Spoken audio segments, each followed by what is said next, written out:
Bismillah. Assalamualaikum warahmatullahi wabarakatuh.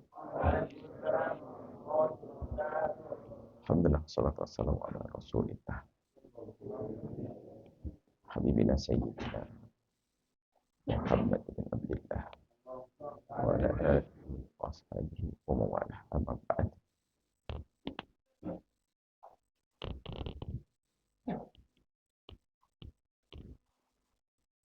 Ada termasuk hal yang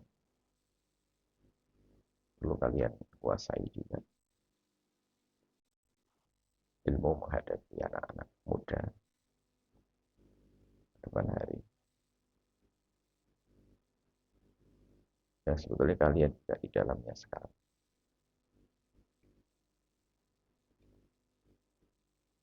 Yaitu dialog tentang urusan hati.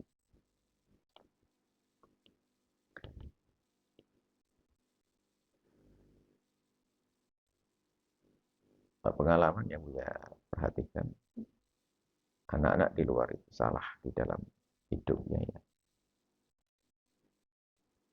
Bukan saja di luar, dimanapun. Dalam urusan cinta, urusan asmara ini, karena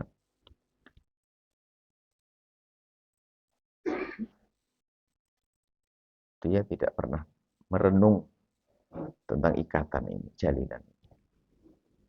Sehingga tiba-tiba mereka terperosok dalam cinta mencintai yang sebetulnya lebih dimulai daripada gelora syahwat, kemudian dicampur aduk dengan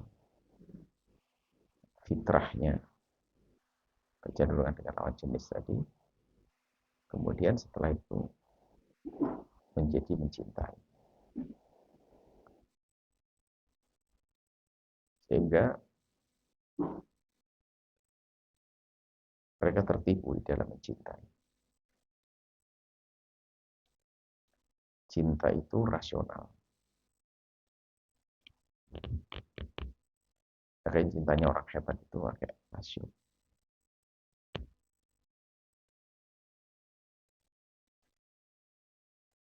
Bukan irrasional, tapi rasional. Bukan tidak masuk akal.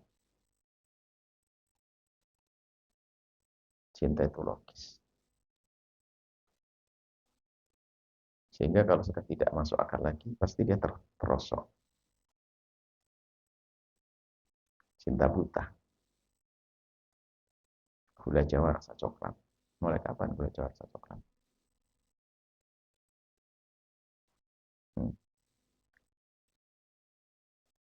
Sehingga kalau kita mencoba merenung dengan akal, nggak mungkin dong misalnya ada seorang perempuan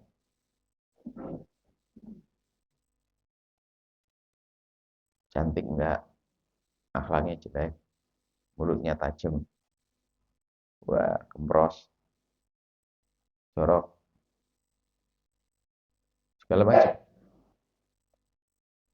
suka ngadu domba. Nah, kalau sama laki-laki mah gampang, gampangan lah. Dengan sifat-sifat seperti itu, coba bisa dihadapkan kepadamu orang semacam ini. Apakah kalian bisa mencintai? Ya gitu. Jawabnya enggak, ngapain? Mau kamu cinta dengan dia? Mau? Enggak mau. Akal. Logis. Karena memang begitu kan. Saya tidak bisa terima dia untuk saya cintai. Tapi yang menjadi masalah adalah kalau sudah terlanjur cinta, saya ini sudah tidak peduli lagi. Itu tadi gula Jawa rasa coklat. Dunia seluas daun kelor. Kalau tidak dia nggak mau. Nah ini karena dia sudah terperosok, istilahnya dalam bahasa kita sudah jatuh cinta, kena panah asmara. Sehingga bukan masa depan yang dipikirkan. Itu kekuatan cinta. Bukan masa depan buat kehidupan panjang. Yang penting aku kok mencintai dia. Padahal ini banyak kita menemukan laki perempuan sama. Sehingga adanya hanya pokoknya aku mencintai dia. Ada seorang perempuan, ini sebuah contoh. Ibunya sangat menyayangkan di saat anak gadisnya mencintai seorang laki-laki. Dan gak bisa dipisahkan. Harus dengan dia. Pokoknya terus.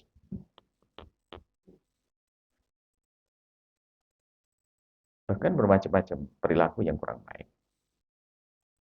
Masa pulang pipinya biru begitu. Kenapa? Karena mangkok. Kalau lagi marah, laki-lakinya seperti itu. Melempar apa.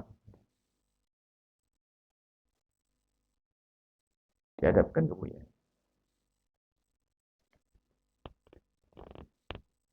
Diajak berhayal tentang laki-laki yang ideal. Tidak harus ganteng banget, tidak harus pinter banget, tidak harus kaya banget. Paling tidak, ya itu begini loh ya. Dia bisa menghargaimu. Dia tidak pernah mencacimu, tidak pernah merendahkanmu, tidak zalim kepadamu. Hanya punya ajak berkhayal tidak terlalu tinggi-tinggi juga. Sudah cukup. Tidak menjangkitimu dengan lesannya, tidak menyakitimu dengan fisiknya. Karena dia tahu dia pernah mukul. Coba dibayangkan seorang perempuan lagi hamil, suaminya mukul dia. Menggendong anaknya capek-capek, suaminya marah-marah ke dia. Ini enak enggak? Enak dia bilang.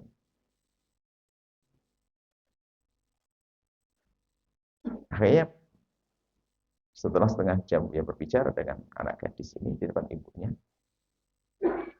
sampai kepada pertanyaan terakhir. Sekarang jujur, Pak. Laki-laki itu sesuai tidak dengan kriteria yang dia sebutkan tadi? Masuk enggak? Jujur, dia mengatakan ini. Enggak masuk. Ibunya lihat anaknya geleng begitu kan, seneng banget. Anaknya sudah sadar kan begitu ya. Dipeluk gitu anak. Dipeluk anaknya sambil dilus-lus pahanya. Ibu, kuliah anak, seneng, sang ibu. Setelah selesai, ya akhirnya sang anak ngomong begini. Bu ya, iya kenapa? Tapi kan semua orang bisa berubah kan? Balik lagi. Balik lagi. Sudah jelas di akalnya nggak bisa terima. Itu semuanya kegilaan, kebodohan. Apalagi laki-laki seperti kalian. Nggak bisa dong. Masa aku mencintai orang. Yang masa depanku di mana? Nah, makanya di situ adalah yang harus kita menggunakan logika kita di dalam mencintai itu. Menggunakan akal kita. Supaya kita tidak terperosok dalam cinta. Aneh sekali. Anak secerdas itu terpesona dengan orang yang nggak tahu masa depannya apa. Bukan masa depan dunia, masa depan itu panjang misalnya.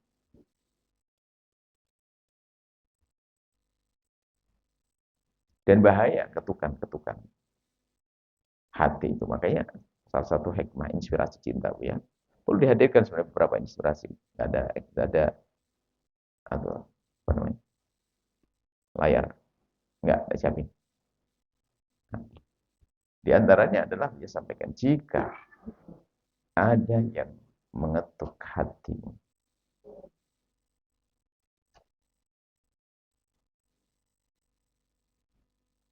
jangan izinkan hatimu untuk membukanya.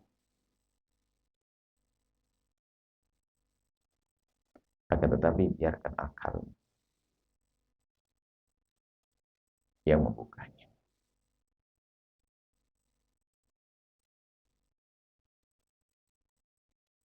Ada ketukan-ketukan itu ada. Ada mengetuk hati, dan terpesona dengan satu hal. Tapi akal yang membukanya. Jangan hati. Kalau hati menerima namanya cita-cita buta. Ini seorang harus cerdas. Siapa kita tuh banyak kekuatan. Jadi melanggar orang tua, melanggar Allah. Karena setelah itu ditopang syahwat juga.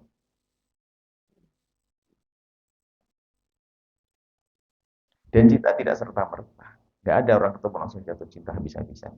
Kalau ditinggal langsung mau mati, nggak ada. Nggak ada. Bohong. Kalau ada orang menjual cinta itu menjual syahwat itu. Dan kemudian ada perbedaan antara cinta dengan syahwat. Bukan cinta, bukan syahwat kok. Orang bisa mencintai tanpa syahwat. Dan ada syahwat tanpa cinta. Dalam suami istri bergabunglah antara syahwat dan cinta. Seorang anak mencintai ayahnya tanpa syahwat. Ayah mencintai anak. Saudara dengan saudara. Ada orang, Masya Allah, ada orang melampiaskan syahwat tanpa cinta. Itu yang jual. Mana ada cinta? Ya bahasanya menjajakan cinta. Mana ada cinta? Datang perginya nggak penting. Yang penting ngasih duit, beri kenikmatan, selesai. Nah, semoga memberikan petunjuk orang seperti itu. Nah, ada syahwat tanpa cinta. Ada syahwat tanpa cinta. Ada cinta tanpa syahwat. Ada cinta dibarengi dengan syahwat. Ada cinta dibarengi dengan syahwat. Nah, ini yang bahaya sekali jika tidak dikontrol oleh akalnya. Ini. Nah, di dalam mencintai itu lihat tidak ada serta-merta. Ada proses. Dan kalian harus paham proses ini. Anak cerdas nggak bisa terperosok. Nggak bisa. No, gimana saya jatuh cinta dengan begitu? Nah. Udah cantik. Sebentar cantik, anak siapa? Terus gimana ke depannya? Saya mikir dong. Masa secerdas saya ini kok bisa tertipu dengan begitu? Begitu dong. Makanya kalau ada anak-anak ngomong gitu, saya pelajar, saya begini kok tapi nggak bisa. Dan nggak bisa. Karena akalnya selalu dipakai. Apalagi sampai dia melanggar orang tuanya, ya kan kebodohan besar untuk durhaka pada orang tua. Melanggar gurunya, urusan-urusan seperti itu. Nah, nanti di dalam cinta itu ada marhalah, ada tahapan-tahapan. Dan semuanya pasti punya pengalaman seperti itu. Normal, karena fitrah kita yang menyeru untuk mencintai. Yang tidak punya cinta itu cacat mentalnya. Pasti mencintai. Cuman yang perlu diperhatikan kapan kita harus mencintai siapa yang kita cintai. Nah, cinta nggak serta-merta. Tentu proses. Jadi kalau kita perhatikan mungkin marhalah ula. Awal cinta itu adalah bukan langsung mencintai, ada mukadimahnya. Ini yang harus kita cermati. Sehingga kita harus tahu diri saat itu. Sebab kalau sudah terlanjur memutuskan mencintai, ini repot. Ada lanjut janji-janji dan sebagainya. Sehingga seorang anak gadis pun menyerahkan kehormatannya dengan kebodohannya. Melakukan zina, kehinaan.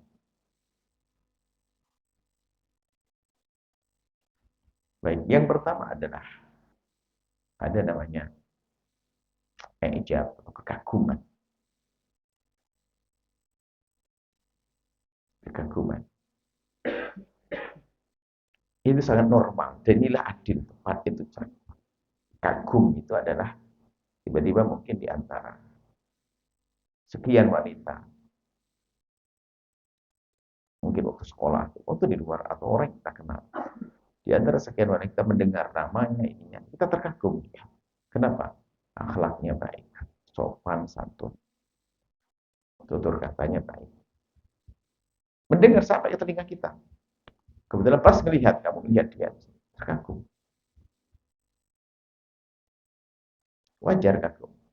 Dan biasanya tidak dia saja, ada yang lainnya. Oh, aku kagum, ini anak-anaknya hebat-hebat. Terkagum. Normal sekali ya. Kalian terkagum dengan beberapa wanita. Bisa saja terkagum dengan fisiknya, dengan perilakunya itu terkagum. Nah, setelah ada keterkaguman ini nanti mengerucut. Di antara 5 perempuan yang saya kenal, atau lagi kalau bagi seorang perempuan dengan 10 laki-laki yang saya kenal, di Di antara yang itu mereka satu kelas itu di sebuah tempat, satu kampus gitu banyak orang. Ada yang mengagumkan itu 5 anak. Dengan bermacam-macam kepribadian yang berbeda-beda, tapi memang mengagumkan. Satu ini dermawan banget orang, satu penyabar dia, satu lagi ada, pasti ada satu yang menjadikan dia kagum. Masa kagum sama batu yang nggak ada kelebihannya atau apa? Laki-laki pasti ada sesuatu. Ini tentu ada hubungannya dengan dirimu. Karena kamu seorang penuntut ilmu dan sebagainya, pasti kekaguman pertama kali ada urusan dengan itu. Mustahil. Pasti. Ada seorang dokter, kekaguman itu pasti ada hubungan dengan dirinya. Karena kekaguman itu adalah kayak ketemunya frekuensi. Saya mengagumkan. Karena sebenarnya kamu senang dengan akhlak itu. Oh dia santun banget sih. Ya Allah. Dia ngomong sama ibunya begitu. Menundukkan kepalanya. Tidak mengangkat. Siapa itu? Gitu dong. Pergi nggak? Kangen rindu nggak ada. Hanya itu bisa saya membekas. Kalau dicekinkan, kamu nggak ingat. Oh iya, iya, ingat. Gitu. Masih sebatas itu. Mungkin waktu kita di luar dan sebagainya. Kalian, aku. Kemudian kekaguman itu terus terasah ya, karena mungkin kita sering membicarakan dia, atau sering dengar. Atau mungkin dia pamannya nawarkan ke kamu kan gitu. Nggak bisa harus mencintai tentang aku. Selalu cerita baik tentang dia. Cerita kalau kamu tidak berkenalan langsung. Atau karena sama-sama sekolah di luar misalnya. Sering ketemu, semakin baik itu akhlaknya. Aku melihat dia pas semakin baik. Belum cintai. Jadi ketergantungan ini masuk mengerucut. Cenderung ya. Kecenderungan.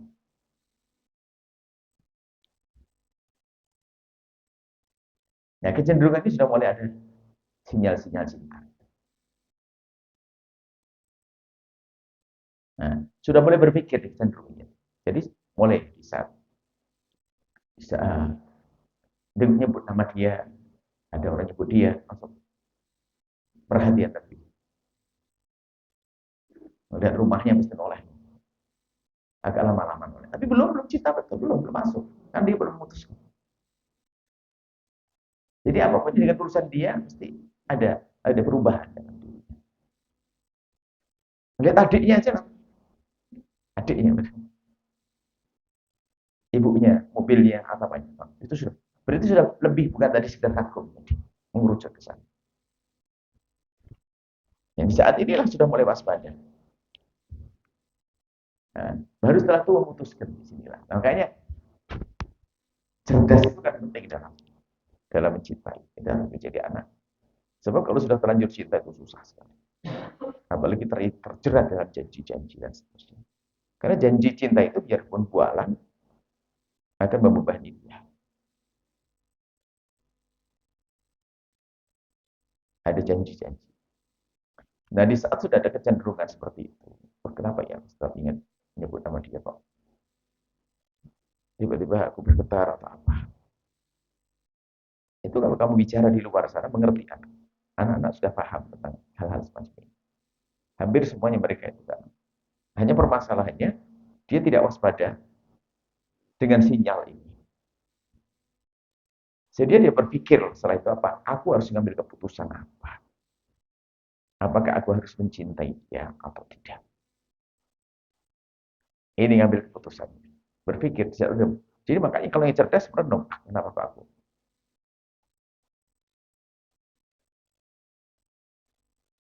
Artinya pertimbangannya baik. Mungkin tidak aku dengan dia sekarang. Mungkin tidak aku dengan dia.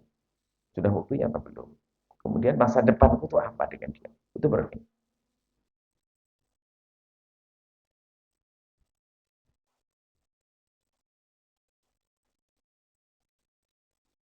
Ya kalau misalnya dalam bayangan terlalu tinggi misalnya, kamu hanya ngelihat aja di foto. Anaknya Raja Muhammad apa? Salman. Apa? Langsung tergila-gila gitu deh. Itu sudah mematahkan, tidak mungkin. Gitu ada hilang kan? Nggak mungkin. Itu sudah tidak ada jatuh cinta lagi. Apa kalau langsung kelimpangan, tidak bisa tidur? Tidak ada. Anaknya Sultan Bulkiah, hanya kan yang lihat itu. Atau tercinta segitu misalnya. Ya nggak mungkin. Kenapa? Yang mematahkanmu adalah kamu merasa nggak mungkin aku ke sana. Kalau mungkin ya mungkin secara akal mungkin, tapi jauh. Nah, kesadaranmu akan makna ini itu penting. Aku mungkin enggak kalau aku mencintai dia sekarang. Ibu kira-kira cocok. Guru. Hanya. Dan dengan masa depanku yang sekarang ini aku itu cocok. Tidak. Dia merenung untuk memutuskan. Karena memutuskan untuk mengabadikan langkah tempat, mengabadikan cinta dari mumahnya, mahabbah. Jadi memutuskan untuk mengabadikan cinta. Karena aku sudah ada sinyal-sinyal cinta. Kalau memang tidak bisa aku abadikan, kenapa saya harus melukai hatiku dengan mencintai? Jadi di saat ada getaran-getaran itu sudah dia harus segera mengambil keputusan. Nah, mengambil keputusan itu menghadirkan renungan.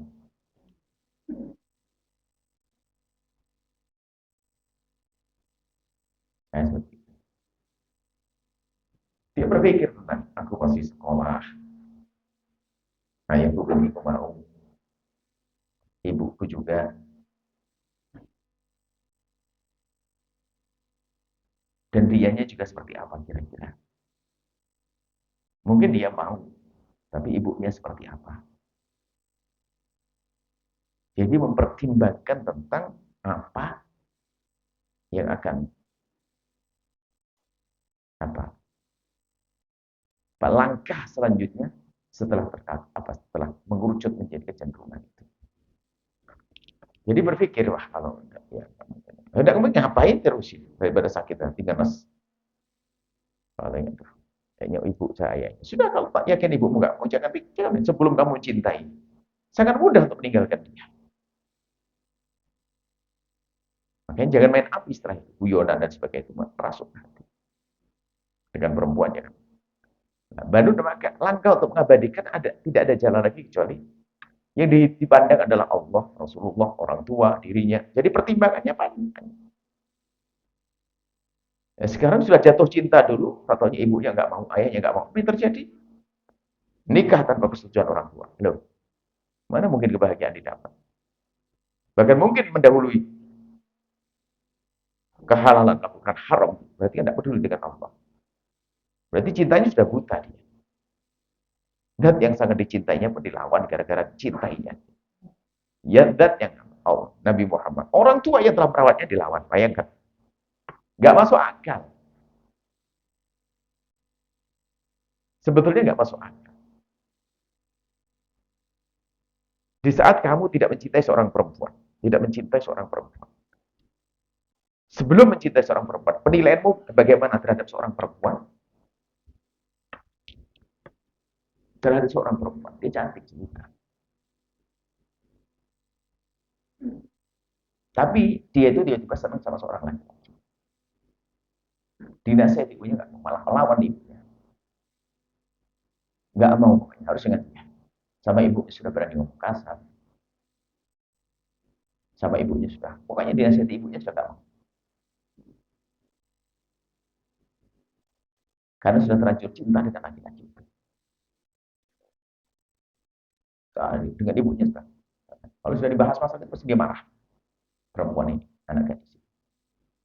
Coba kamu bayangkan tentang perempuan itu yang punya urusan dengan laki-laki gara-gara sudah mencintainya sama ibunya. Sampai akhirnya rela. Rela meninggalkan ibunya, ngomong sama laki-laki. Abang, nggak ada masalah. Ibu pun ya setuju, ayah pun setuju. Kan yang menjalankan kita. Yang menjalani adalah kita. Yang penting kita cinta. Coba kamu sebagai penonton dari luar menilai wanita ini kayak apa? Nah gitu. Jadi cara penilaian itu,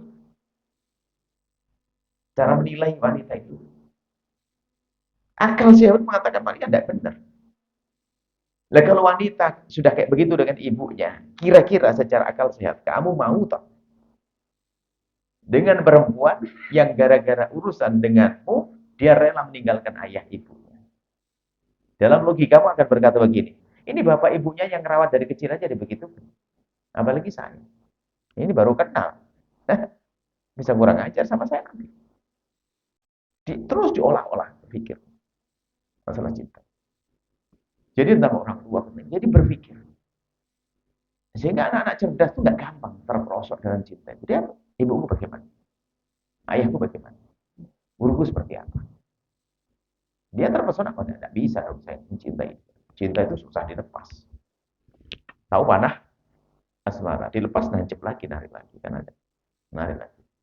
Istilah Jawanya juga luar biasa, panah asmara. Melawan, melawan orang tua, melawan ini. Jadi terjadi hari ini. Diam-diam terus melakukan keharaman. Makanya setelah mengerucut di dalam kecenderungan yang sangat spesial tadi, jangan memutuskan untuk mencintai dulu. Maka saat inilah ada ketukan-ketukan hati sudah ada. Maka biar akalmu yang memutuskan. Termasuk diantaranya, mungkin tidak saya harus menjalin cinta sekarang. Kalau enggak, ngapain juga? Saya sambil belajar mencintai dia. Wah, tersiksa dalam curiga. Kayak milikku tapi bukan milikku. Ah, ganggu waktuku. Belum apa-apa. Ya tersiksa dia. Mikir dong. Enggak bisa dah. No, no, no, no. Kemudian dia yakinkan apa? Ah, kalau dia hilang, diambil orang gimana? Kan bumi Allah luas, tidak hanya dia. Jadi sebelum mencintai itu mudah sekali ambil keputusan. Belum mencintai saya, kan masih banyak perempuan yang lain.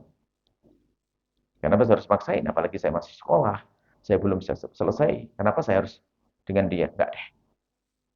Begitu mudah.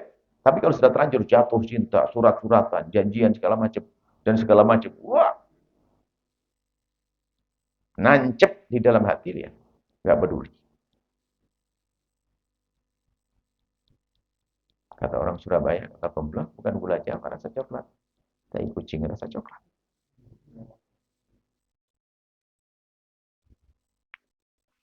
Nah ini bahaya, makanya sebetulnya fase ini tuh dirasakan oleh semua. Bedanya tuh anak ini cerdas atau tidak cerdas.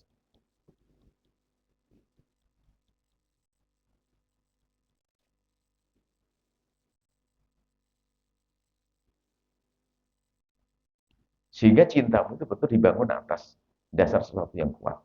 Karena Allah, karena Rasulullah, karena orang tua. Ingin menyenangkan orang tua.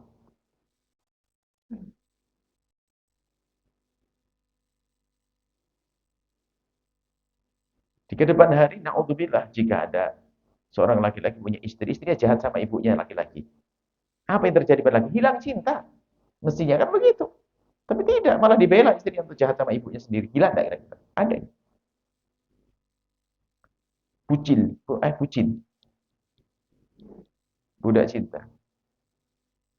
Sudah tahu istrinya jahat sama ibunya, nggak bisa ngapa-ngapain ini. Ini ada pengaduan. Seorang ibu ngatai bahasa ibu, ya mantu saya, Masya Allah. Cuma kok istri, anak saya kok ke bawah-bawah. Padahal yang sudah tidak baik.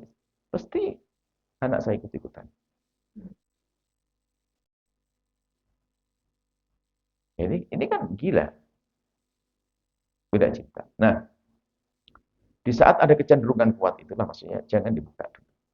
Kalau merenung mungkin tidak aku nikah sekarang. Kalau tidak sudah lupakan dia. Jangan berkata, oh nanti hilang. Lagi-lagi hebat ngomong begitu. Hilang satu tumbuh seribu. Gitu loh, baru hebat. Kok ngomong loh, waduh, dunia sudah daun kelor. Itu kan pepatah orang sempit pandang. Dua tahun ini. Kan itu ada pepatah orang kasmaran. Dunia seluas daun. Ya, dunia daun. Tenang aja. Hilang satu tumbuh seribu. Sama. Seorang wanita harus berani berkata begitu. Selagi tidak halal, no. Jadi logikanya dipakai. Sebab kalau sudah terlanjur mencintai, kita gila betul, buta. Cinta buta. Cinta buta. Nggak peduli ini, nggak peduli itu. Masya Allah. Kayaknya anak-anak cerdas nggak boleh terperosok dalam urusan begitu. Kan urusanmu adalah ridho orang tuamu, ibundamu yang melahirkan. Masa kamu tiba-tiba akan mencintai seseorang yang bakal jadi musuh ibumu? Belum teruji bagaimana dia. Nggak bisa. Ibu pasti mengizinkan. Karena itu cintaanmu. Tapi kamu harus pikir, kira-kira bakal baik dengan ibumu atau tidak. Cuma mengizinkannya seorang ibu antara ridho dengan ridho bisukhtin, ridho tapi pakai marah. Ya Allah, anakku kok. Tapi kalau enggak bagaimana? Dia terlanjur senang, tapi sebetulnya iya Allah. Cuma terlanjur senang anak saya. Ada ibu ngomong begitu. Mau gimana lagi? Kok mas, orang ibu mau gimana lagi? Baru marhalah ketiga mengambil keputusan dengan pertimbangan itulah. Keputusannya adalah daimumah. Apa yang menjadikan abadi dalam cinta itu? Ya ikatan dong. Kalau kita punya rambu-rambu kok. Masa ikatan kok hanya begini? Ikatan hanya janji. Ya, enggak. Ikatan hanya bualan. Ya, tidak dong. Kita tahu ikatan yang kuat apa? Ayo coba. Yang segaranya ini ada tanggung jawab. Pandang. Saya mencintai dia. Saya akan mencintai dia. Berarti saya kalau saya akan mencintai seseorang yang betul-betul dong. Dia milikku. Maka dia akan masuk langkah mengambil keputusan untuk mengabadikan cinta. Dan tidak ada cara mengabadikan cinta kecuali adalah dengan ikat yang kuat. Dan ikatan yang kuat adalah pernikahan. Dia mikir, kalau belum saya bisa menikahi dia, nggak usah saya main hati. Kok bodoh banget saya. Daripada saya sakit. Kalau saya belum bisa menikahi dia, berarti daimumah atau keabadian cinta setelah mengambil keputusan, itu sudah mengarah saya harus nikahi dia. Baru dia melangkah untuk melamar dia. Ternyata ditolak, oh dia baru mengambil keputusan, belum mencintai betul. Dia baru mengambil keputusan dengan kecenderungan kuat. Setelah tidak terima oleh calon mertuanya biasa saja. Tapi sudah terlanjur cinta, waduh, dia ngelamar. Sudah ngelamar nggak diterima. Ini obat nyamuk, bodoh banget. Gilanya sudah bodohnya. Bahkan bertanya, apa sih alasannya apa kok saya ditolak? Ada orang ngomong itu, saya ditolak Bu ya, tapi tidak menyebutkan alasannya. Cuman saya bilang, Mas, kalau alasannya disebutkan kau nangis. Kalau kau tahu alasannya menolakmu, nangis kau. Karena kamu sangat tidak pantas. Lah, alasannya apa ditolak? Nah, tapi kalau kita seorang laki-laki belum mencintai dengan belum mencintai, belum menjatuhkan cinta, bisa ditolak. Alhamdulillah, itu mungkin terbaik. Istikharahnya normal. Istikharah, orang jatuh cinta, istikharah lancar, istilahnya jatuh cinta dulu. Istikharah kan begini, Allah ma'inkan ala amr khairan li bidini ma'asimat. Amakhir li wakhtarli. Kan begitu, ya Allah pilihkan untukku. Dan jadikan pilihanku terbaik. Mesti kan begitu. Dan begitu. Tapi kalau orang sudah jatuh cinta, doanya nggak begitu. Mana ada doa istikharah, pilihkan enggak, ya Allah. Jika memang dia baik untukku, jadikan untukku. Kalau tidak baik, ya Allah, jadikan baik untukku. Tambahan aja. Mana pasrah pada Allah. Jadi memang ada, sebetulnya sederhana bagi orang cerdas tuh. Masalah cinta itu enteng, cinta itu dahsyat. Cinta itu ada kesinambungan. Jadi kalau kita bangun cinta itu betul-betul disitulah nanti ada. Dengan siapapun yang ada di keringat, ibunda, ayahanda, kakakku, masa depanku. Seperti itu. Jadi bangun cinta. Sehingga sering yang dia sampaikan, cinta itu dibangun di atas pernikahan, bukan pernikahan dibangun di atas cinta. Yang membangun cinta di atas pernikahan, hebat.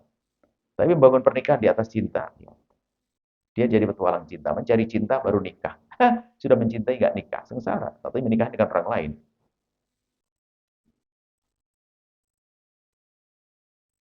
Jadi melatih mengolah kecerdasan. Ada satu kita ada anak. Anak lagi, anak Buya. Ini pengalaman waktu di SMP itu. Dia sempat senang di SMP dengan seorang perempuan. Terus dia ngadu Buya. Sampai sekarang masih perasaan dia. Dia sudah terlanjur mencintai. Ya, dia tidak dalam hadis. Sebetulnya kamu harus sadar. Kalau kamu dalam kebodohan yang nyata.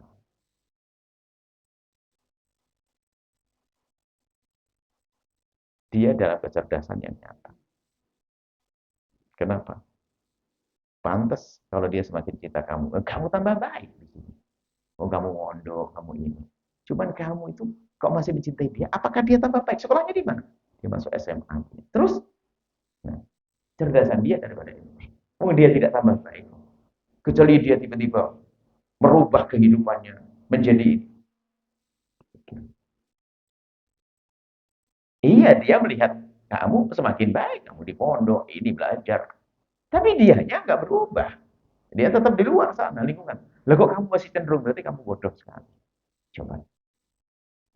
Cuman ya itu tadi kan sudah terlanjur senang di masa SMP-nya dulu. Dan membekas di hati. Karena mungkin sudah surat-suratan, janji-janjian dan segala macam. Tersiksa kan. Makanya harus sekarang akal cerdasmu dipakai untuk mengurangi rasa itu dengan pertimbangan-pertimbangan. Sebab cinta itu logis sekali. Kamu jauh kan nggak mungkin kayaknya dia seperti itu. Masa depanku kayak apa? Masa aku nanti seorang ustadz, tiba-tiba, dianya itu. Tidak tahu pergaulannya dengan siapa lagi di luar. Sampai dia perlahan hilang. Dan nggak bisa dipaksa urusan cinta itu untuk dicabut. Harus dia sadarkan dan akalnya sendiri. Makanya seorang tua yang anaknya terlanjur jatuh cinta langsung dipisah begitu saja. Nggak gampang. Dipaksa orang tuanya. Nggak mau pokoknya, harus pisah dan sebagainya. Akhirnya laki-laki menikah dengan anak perempuan menikah dengan laki-laki lain. Itu akan jadi bencana terus. Sang anak perempuan ini karena dipaksa oleh orang tuanya, pisah dengan pacarnya, harus menikah dengan laki-laki lain, pilihan orang tuanya, sepanjang hidup akan disalahkan orang tua, tidak ada masalah. Kan bukan pilihanku. Bukan kemauanku. Kan pilihanku dia. Padahal belum tentu kalau dengan pilihannya bisa saja terpeleng setiap hari loh ya. Cuman karena dia terlanjur jatuh cinta tadi. Makanya kalau harus biar dia melepas dirinya dengan kecerdasannya, suruh diskusi, itu dialog. Masa depanmu kayak apa? Kamu pengen gimana hidup? Pengen seperti apa hidup? Jadi mengambil keputusan itu adalah berdasarkan pertimbangan-pertimbangan. Sehingga nggak mudah. Sehingga ada orang, Masya Allah, diganggu sama perempuan, 1000 perempuan biasa saja. Dia mikir, ya kalau perempuan kok mulutnya kok kayak begitu, gampang banget. Baru kenal saya 5 menit, tapi WA-nya kok sudah berani. Sudah aku cinta, saya. Ya, sorry dong.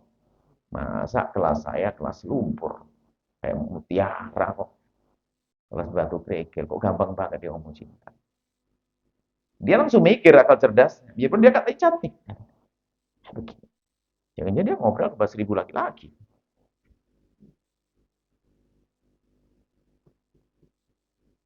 Ya, gitu. Baru nanti setelah itu ngambil keputusan. Kurang lebihnya seperti itu. Dalam mencintai prosesnya itu seperti itu. Makanya sangat mengherankan kalau ada orang gantung jatuh cinta. Apalagi dia katanya cerdas. Itu nggak mungkin cerdas. Sehingga yang diajarkan Nabi memilih dan memilih dan memilih itu akan berlaku.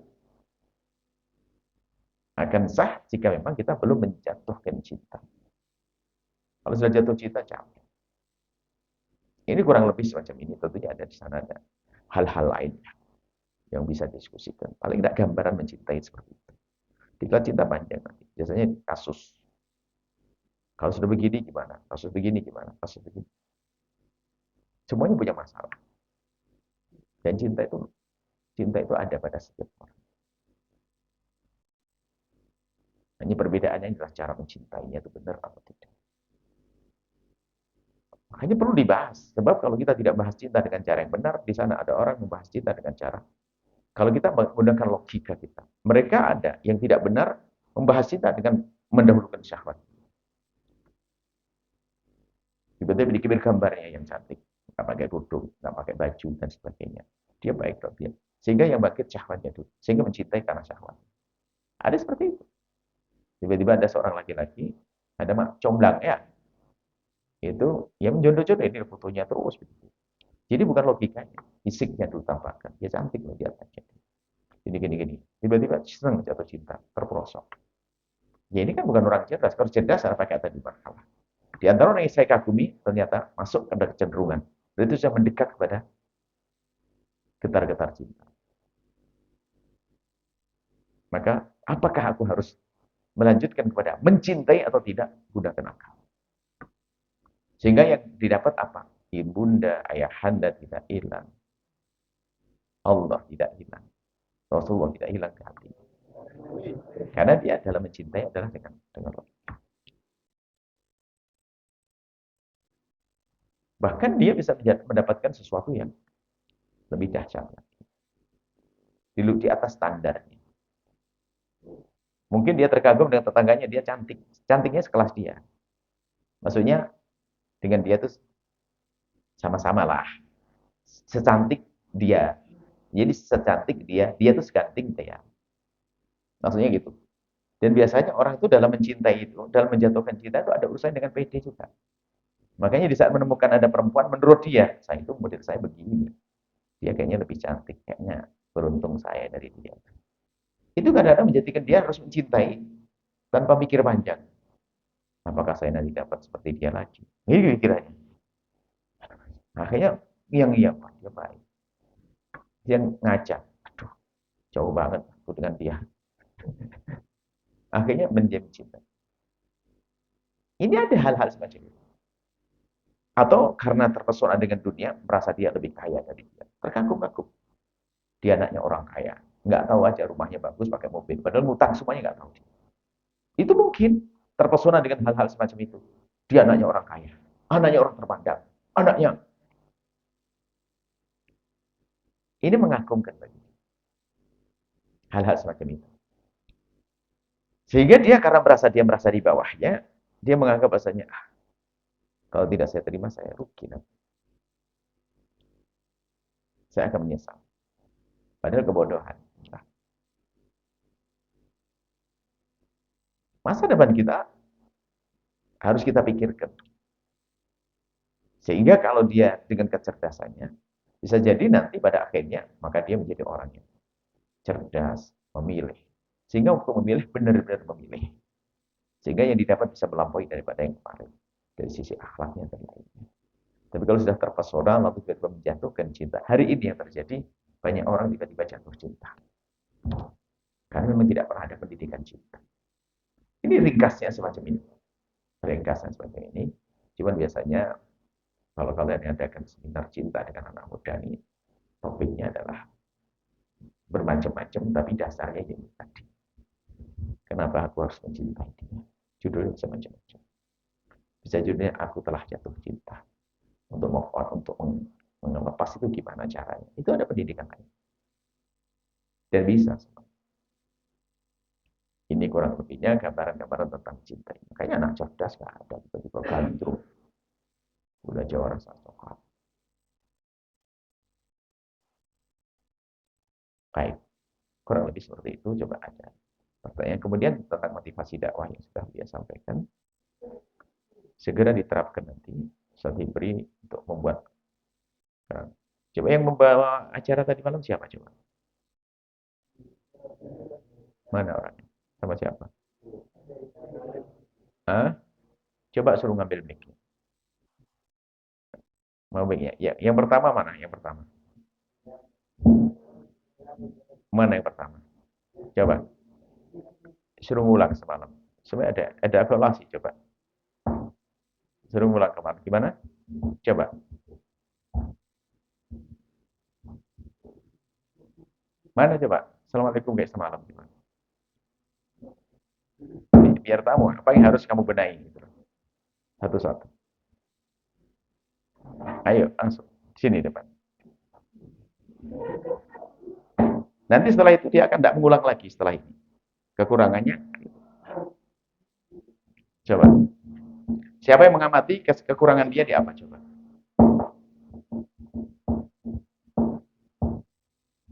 Yang pertama, yang bagian pertama mana? Yang coba. Coba ngomong kayak semalam. Assalamualaikum. Bismillah. Nanti tidak akan tulang lagi. Mungkin disitulah nanti harusnya kuncinya. Dia punya, ayo coba. Assalamualaikum warahmatullahi wabarakatuh.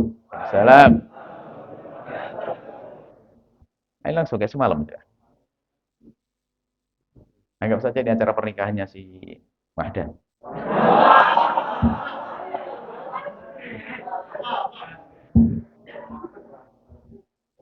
Ada Pak Ahmad yang jualan tomat di desa Kramat. Barang siapa yang mengaku umatnya Nabi Muhammad, maka dia bersama kami dengan penuh semangat. Assalamualaikum warahmatullahi wabarakatuh.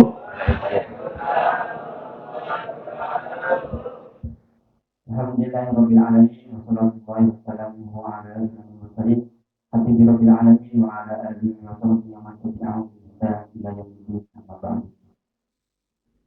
Yang terhormat ibu kita tercinta, dia menjauhi beserta keluarga.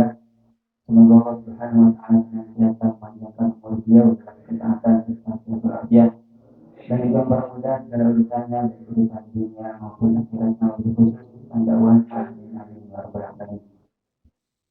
Dan terlupa pula yang kami hormati dan kami sayang para orang tua kami, para sesepuh yang telah hadir pada kita pada malam hari ini acara roha bersama santri Taibah.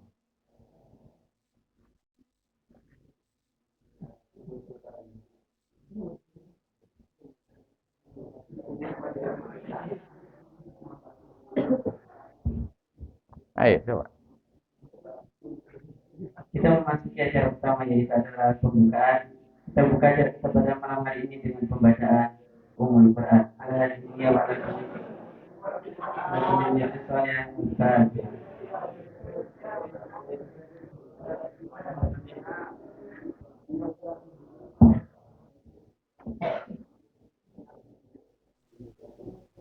Baik, berlanjutkan selanjutnya itu pembukaan dari kita Buya untuk mukadimah pembukaan acara pada malam hari ini yaitu roha pada Buya dan juga baru teman tersebut. Nah, jadi lihat, dari semalam itu karena merasa tidak dipantau urusan pelajarannya, berbeda dengan sekarang, karena dia merasa bahwa sekarang mau dilihat omongannya. Semalam itu di saat ngomong ada yang kalimat numpuk-numpuk, ya kan? Kalimatnya numpuk-numpuk, nggak bisa. Makanya sebetulnya bisa pada akhirnya. Jadi begitu. Jadi kamu harus waspada. Jangan sekali-kali kamu mengucapkan kalimat yang terlalu cepat numpuk. Mending kamu rem sedikit, seperti yang Buya sampaikan. Kepada, berhenti aja. Para hadirin, hadirat, hadirat, hadirat, hadirat. Ini agak ketemu. Seperti ada kalimat numpuk-numpuk. Jadi sebetulnya bisa. Biarpun orang kata ngomong cepat, itu bisa dilatih. Bisa dilatih. Jadi Anda pengendenger remnya itu penting sekali. Jadi tadi malam ya mati yang pertama itu kalau mas numpuk-numpuk, numpuk-numpuk. Dan itu kalau dibiarkan, tidak diingatkan, terus akan menjadi kebiasaan. Makanya evaluasi itu penting. Ya, itu sodorkan ceramah, nanti dilihat, dilihat berlima, kurangnya apa. Baru nanti catatan. Pokoknya paling seneng kamu itu kalau dikasih catatan sama orang. Kurang lebih seperti itu. Sekarang aja gara-gara yang ngomong begitu langsung dia sudah berusaha pelan-pelan. Padahal baru rasanya, belum tahu mana kesalahannya. Nah, apalagi kesalahannya nggak mungkin diulang lagi nanti. Kalau mau ngomong pastikan. Di saat mau ngomong terlalu cepat, kamu tahan. Buya tuh termasuk kalau ngomong tuh cepatnya nggak kira-kira. Sehingga Buya harus menahan kadang. Apalagi kalimat yang sudah, kalimat numpuk yang menjadi salah ucap itu, jangan menganggap orang tidak dengar. Termasuk kalau ngomong nulis bahasa Arab, mengucapkan kalimat Arab, itu jangan menganggap orang bodoh. Anggap semua orang pinter nahwu sorobnya. Itu loh. Jadi jangan sampai kamu itu membaca firman Allah, hadis Nabi, atau kalimat-kalimat itu, menganggap orang tidak dengar. Seperti itu sudah cukup. Jadi kurang lebihnya seperti itu. Jadi evaluasi semantap yang lihat, nah ini masih perlu diingat. Tapi setelah itu bisa nanti. Setelah itu semuanya aja. Makanya nanti akan cari yang paling ngomongnya belepotan. Karena sudah punya begini kan kayaknya sudah mulai berubah nanti kalau ngomong jadi pelan-pelan. Jadi sepatah-sepatah kalimat-kalimat supaya mudah dipahami. Sehingga biarpun nadamu tidak enak, tapi karena kalimatnya perlahan itu, orang menjadi terbiasa jadi enak. Gayamu begitu. Jadi gaya itu karena terbiasa. Orang itu jadi nyaman dengan kamu tuh bukan. Bukan karena nadanya begini, tapi karena terbiasa dengan gayamu jadi. Sama lagu itu jelek karena setiap hari didengarkan di kuping kita. Akhirnya menjadi ya Kita menyenandungkan ikut-ikutan. Ada lagu baik tidak terkenal. Itu ada. Seperti itu. Baik. Jadi kayaknya beri Imam nanti harus dilatih untuk dicermati, ceramah, harus bisa. Apalagi ngatain takut nanti. Nah, nanti ada bagi orang yang memang kelas mentalnya mental penakut, kelas tinggi. Jadi gampang kata bisa. Jadi dia nanti untuk orang anak-anak semacam itu nanti dikemas cara penyajian ceramahnya tidak harus bebas begitu. Mungkin dibantu sesuatu yang meringankan mental. Mungkin gayanya selalu pakai layar atau pakai apa. Tidak apa-apa, ciri khasmu begitu. Kalau memang kamu kelasmu gitu. Jadi ada bacaannya begitu. Jadi tinggal modalnya plus layar. Layar itu untuk mengalihkan kamu. Selama tidak apa-apa, para ibu, bapak. Jadi ciri khasnya begitu. Memang kamu orang yang gemeteran kalau langsung padian. Jadi kamu sesaat ngadep ke layar komputer. Ini juga perlu juga bagi orang yang gemeteran banget itu. Karena buku itu punya arti juga untuk mengalihkan perhatian. Nggak apa-apa. Kalau itu kelas sontek, nyontek, nggak apa-apa. Jadi bab pertama, ibu, ini masalah bersuci. Bersuci. Wudhu, nggak apa-apa, kamu biasa. Tapi kalau gaya begitu orang paham bahasa terarah, itu enak. Nggak usah mu'asyirul muslimin. Jangan kayak Hibrini Rubu ya. Nggak harus begitu dulu. Tapi boleh juga, niru kadang-kadang memang nama kamu pengen membuat satu bentuk. Ada orator-orator, coba kamu dengar orasinya Haji Umar Said Cokroaminoto. Orasinya Soekarno. Dia memang mempelajari betul. Seandainya dia jadi juru dakwah Islami, waduh. Sehingga begitu hebatnya orasinya Soekarno itu. Waktu Nurholis, waktu Ustaz Kiai Haji Zainuddin MZ itu dianggap itu gayanya adalah, maksudnya begitu pandai mempengaruhi. Hebat. Jadi kalau ingin penekanannya itu adalah orang-orang. Kita belajar dari orasi-orasi. Apa yang menjadi menarik orasi mereka? Masa Ustadz orasinya ketawa, dok, tidak bermutu. Guyonan, dok. Tidak punya ide. Masa dia bukan seorang agamis, tapi punya cara mempengaruhi orang. Kalau pakai lawak, dok, nggak masuk.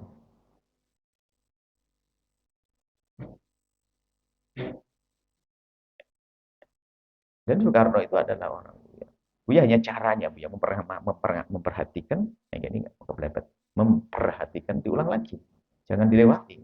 Kalau sudah mau kelewat, belepotan itu, kalian mending berhenti, kalian ulang lagi. Soekarno adalah belajar, bagaimana mempengaruhi orang, dan dia punya ciri khas. Dia itu bahasa Inggrisnya bagus, tapi nggak pernah kayak orang Indonesia gara-gara bahasa Inggris itu langsung kepengaruh dengan logat-logat.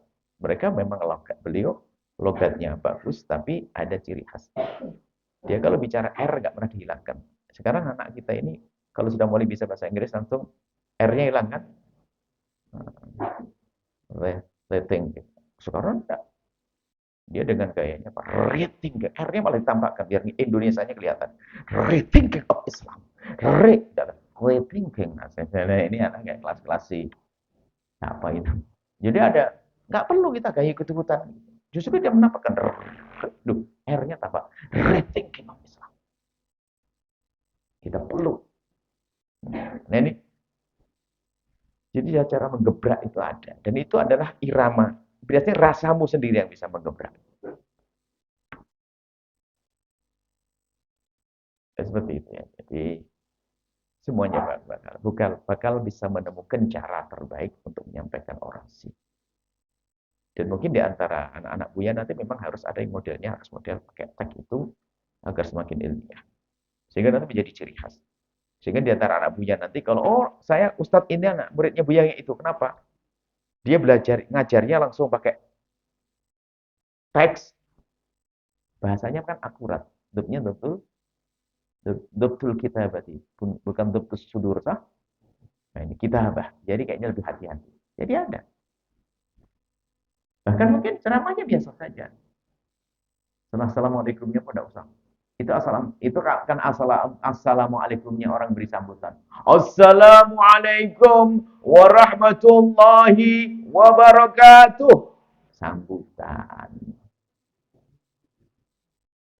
Alhamdulillahi rabbil alamin. Sambutan. Ini bisa harus tidak begitu.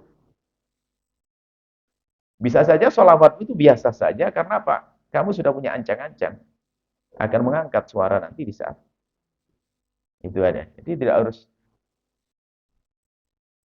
kan sambutannya Pak Bupati. Pakai tag. Bisa saja kamu bisa saja sholawatnya bisa Alhamdulillah wassalatu wassalamu ala Rasulillah. Habibina sayyidina Muhammadin abdillah wa ala alihi wa ashabihi wa mawalah amma ba'd. Biasa Pak. Enggak macam ibu-ibu. Pelajaran kita saat ini adalah kita belajar ilmu haid. Ilmu haid. Bukan. Haid adalah sudah ada. Padahal nggak baca, hanya matamu saja karena kamu suka gemeteran. Kamu mengalihkan pandangan. Haid adalah padahal sudah di otak. Begini, ibu rinci malam. Ada model begitu. Nanti harus ada muncul di anak buahnya model motivator. Motivator ini betul-betul kayak. Motivator tuh harus tahu titik-titik kapan dia harus. Penjelasannya menukik langsung nusuk ke hati. Jadi motivator kayak sih. Motivasi. Motivasi itu bahasa ceramahnya beda dengan motivasi ceramah biasa. Ceramah itu, motivasi itu ada. Ada yang dibidik secara beda, khusus, bukan seperti ceramah. Ingin menjadikan seorang berani dalam berorasi. Itu ada sendiri. Bisa saja nanti anak-anak buaya jadi motivator, tapi yang islami bisa. Motivator biasanya nggak boleh royal kata. Jadi kalimatnya sudah dijatah. Tidak boleh keluar dari itu. Dijatah. Itu aja nanti diulang-ulang, dimantapkan. Diulang lagi, dimantapkan. Coba kalian lihat motivator yang dulu ulung gitu. Ya kalimat itu tuh saja nanti diulang. Tapi mengena dirasa oleh orang. Jadi tidak banyak royal. Justru kalau royal omongan itu, omongan yang lain akan menghilangkan konsennya orang kepada kalimat yang ingin disampaikan. Siapa Mam yang dulu motivator sekarang? Tidak ada bukan yang sekarang gara-gara masalah anaknya.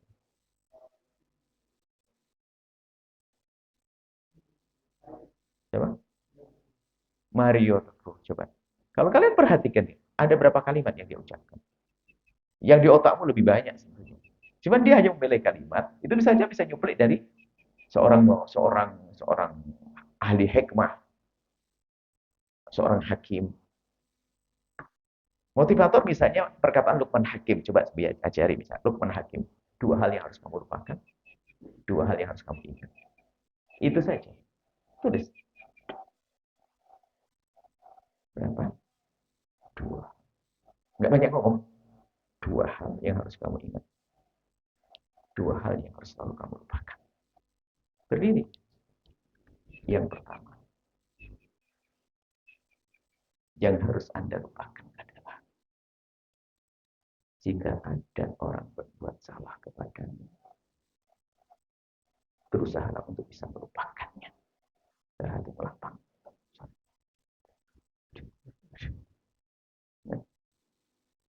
Tidak pindah-pindah, itu udah omongannya. Tapi orang keras, ini motivator gayanya. Lalu membawa Nabi mengajarkan seperti itu. Dan capek orang dendam. Ingat, jika ada orang berbuat salah, lupakanlah. Enak kan kalau kita ingat kesalahan orang terus. Ya lagi. Terus gerakannya itu pengaruhi. Wah, ini. Kalau Buya jadi Buyanya mungkin jadi motivator. Wah, coba enak tidak? Kalau ibu disakiti sama orang satu, ingat lagi. Sudah nyakitnya kemarin, ingat lagi. Sakit lagi enggak? Sakit lagi enggak? Sakit lagi enggak? Ya gitu. Oh ibu, ini mau waduh. Cak, ini kan model. Padahal lima bahannya itu tok. Perkataan Luqman Hakim, dak Quran, hadis Nabi. Ini sudah berapa menit? 10 menit. 4 lah, yang 4 1 jam. Itu kemana-mana, itu tok nanti. Ilmu membersihkan hati, gaya Buya, tapi model motivator. Nah ini kan satu. Apa bu? Satu, jika ada orang yang berbuat salah kepada Anda, kepadamu, upayakan disampaikan. Bisa? Bisa? Bisa? Bohong. Belum tentu, harus belajar, itu berat. Nah, yang kedua, nah itu tak. Ya, 1 jam cuma gitu dok. Coba amatin. Cuman mereka bisa mengolah. Makanya Buya pengen anak Buya, tak lihat bakatnya. Kamu jadi kenapa nanti? Di kalangan orang-orang banyak mikir fulus, nggak mau ceramah Allah, kalau Rasul habisnya 6, Qurannya 3. Ya gini aja. Logis. Apalagi nanti, jika mereka adalah termasuk golongan orang-orang yang sok, elit dan sebagainya, kamu ambil perkataan orang-orang orang-orang barat misalnya, sekedar untuk mengukuhkan, tapi bukan untuk dijadikan hujah. Hikmah kan. Ini bukan ceramah yang takut ceramah tadi, dipikir ceramah langsung, ketakutan dia. Ini adalah beberapa hal motivasi sampai menjadikan keluar dari tempat ini seorang hatinya misalnya punya gambaran saya harus begini. Itu. Nah ini ada beberapa model. Jadi ada gerakan badannya sini kemana. Coba aja lihat. Kalau kalian amati motivator-motivator itu adalah dia mungkin kalau bahasa lain adalah karena bahannya tidak banyak, dia pandai mengolah. Dia melihat di mana itu di Surabaya. Ada orang yang nonton video tentang hadis Nabi. Cuman dia gaya motivasi. Tentang hadis Nabi tentang tuba liman ro'an itu. Itu coba aja. Dia membicarakan itu sampai 20 menit. Membaca satu hadis, direkam. Cuma dengan gaya penyampaiannya seorang motivasi. Ini ada caranya seperti itu. Makanya jangan takut tadi yang pertanyaan harus enggak modelnya bisa macam-macam. Paling enak ini tadi. Cuman biasanya itu adalah tidak memberikan kepada orang ilmu yang banyak, akan tapi mengambil kesadaran. Dan di sela-sela diulang lagi. Jadi hafal. Tapi menarik. Ibu-ibu yang kelas-kelas itu, apalagi kamu sedikit punya bahasa Inggris, SSW, bahasa Perancis, bahasa Madura, ya. Orang Madura, bahasa Madura. Dikit-dikit bahasa Madura. Ketemu orang Jawa, tambahin bumbu Jawa dikit. Itu loh, jadi ada perlu irama itu. Itu nak, jadi tidak usah khawatir. Bahkan yang paling gagap nanti bisa Buya setting nanti. Penceramahnya Ustadz Gagap. Diatur. Buya mencermati cara-cara penyampaian seseorang. Biarpun ternyata Buya nggak bisa menjadi mereka karena Buya punya misi sendiri. Kan, gitu, punya cara sendiri. Cuman kalau Buya membaca itu hanya ingin mengatakan pada kiriku bahasanya kok gampang itu, gitu loh. Supaya tidak merasa berat. Dan dia melihat itu, melihat orang, gampang. Jangan merasa tadi ketakutan tadi. Tidak, gini aja gampang. Coba yang bisa contohkan. Ente besok latihan, pakai kemana-mana, ente jadi penceramah, pembersih hati, cuman kan ada kalbu apa namanya? Apa namanya? Manajemen hati ya. Hah? Ente bikin, kalau hakim namanya apa? Manajemen kalbu ya. Kamu buat siapa? Cuman tadi, nasihat Luqman Hakim aja itu sudah. Itu jadi juru damai di dunia nanti. Itu dok. Nggak kemana-mana itu. Karena orang lain berbeda, orangnya berbeda. Misal nanti kamu ngambil kalam hikmahnya seseorang, karena kalam hikmah itu memang uh, menyentuh, bukan sekedar ceramah. Seperti itu, jadi mudah. Kemudian masalah cinta dan sebagainya, ini ke depan kalian harus mahir juga bicara tentang ilmu cinta ini uh, di di hadapan anak-anak muda. Cuman hari ini dikacangin kamu, kosong, jomblo, ngomong cinta itu. Ente belum bisa ngomong, itu hanya ilmu kau simpan di otakmu saja. Khayal kan, indahnya cinta. Apa gitu kan? Jadi begitu ya. Kalau insya Allah, lebihnya seperti itu, Pak. Cinta itu orang cerdas nggak mudah jatuh. Dan nanti perlunya Buya bukan kalian. Kalian insya Allah juga. Kalian bisa nasihati orang dengan apa? Dia diskusi orang.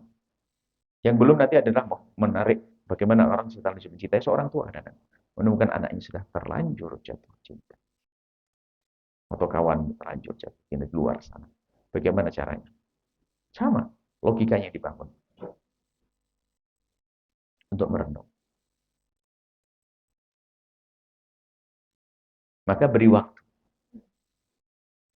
Beri waktu untuk berpikir. Makanya sebagian orang tua waktu mengatakan, anaknya nggak bisa, harus bilang, iya ibu. Cuman jangan semangat. Iya, tapi jujur. Dalam tempo 1,5 bulan harus ada. Dia ngadu kepada Allah. Minta kepada Allah. Minta petunjuk. Sambil istighfar yang banyak. Sambil merenung. Kasih waktu 1 bulan.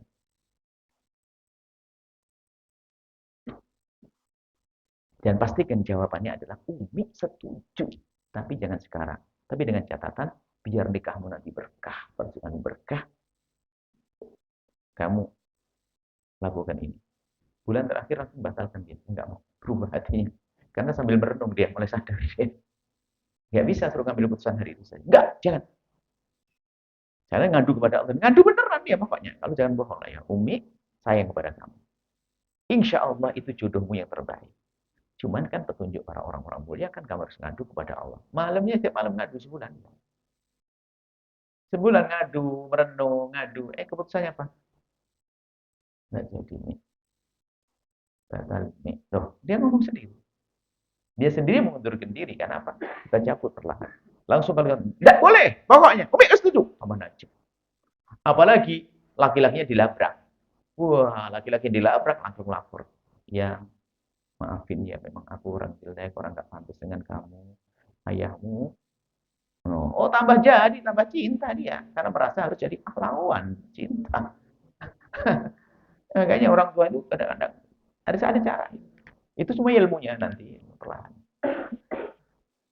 Itu dia berikan pada orang-orang di luar sana. Anak-anak punya di dalam saja suruh belajar minhaj. Ada nanti ada hal-hal semacam itu ke masyarakat. Baik, salli. Apa tak kami imamah? Hah? Imamah khalas batin. Salli duha.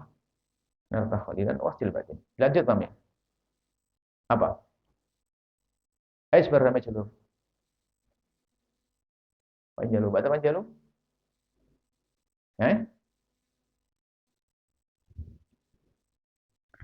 Panjalu seagam. Buya ikut tak Panjalu? Eh?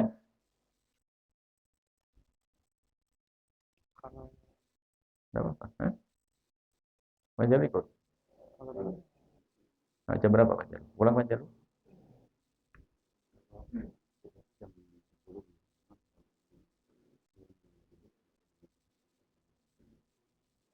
Tidak ada apa-apa. 10 nanti setelah Panjalu. Oh, nanti malam besok kan atau bersih? Besok malam. Baik, kita nuasil pada jam 10 lah kita mulai.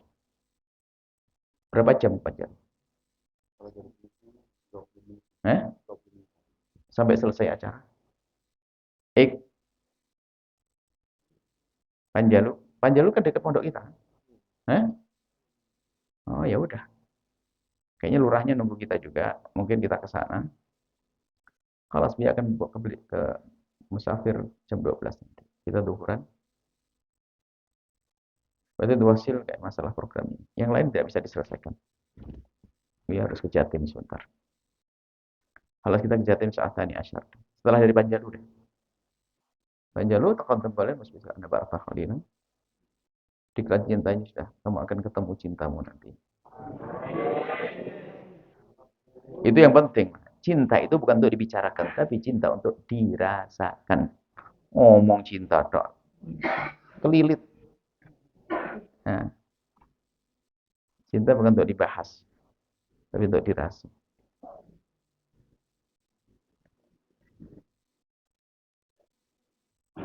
Ente lihat perbedaannya enggak? Ustaz Ibri sebelum nikah sama setelah nikah. Ya, beda dong.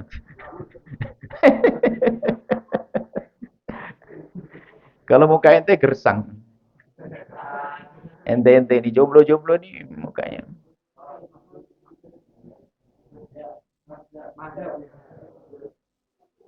Iya, Mahda, betul.